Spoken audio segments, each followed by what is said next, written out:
as we follow the X Factor 2018, and more importantly, I know Jamaicans are following the progress of Dalton Harris, Yeah, Dalton. I mean, big up Dalton Harris. our singer in the competition.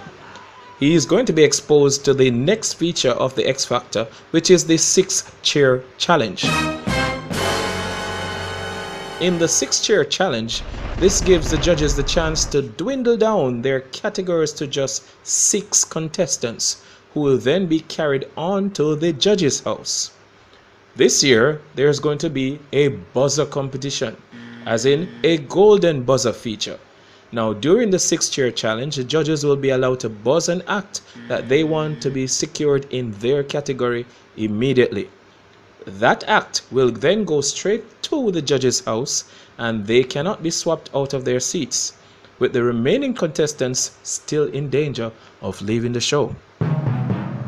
If the judge likes an act enough, they definitely want to see them at the judge's house.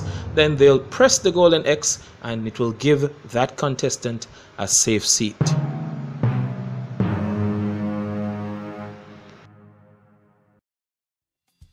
Thanks for watching. If you like it, share it with a friend. And definitely think about subscribing for more content like this. Peace.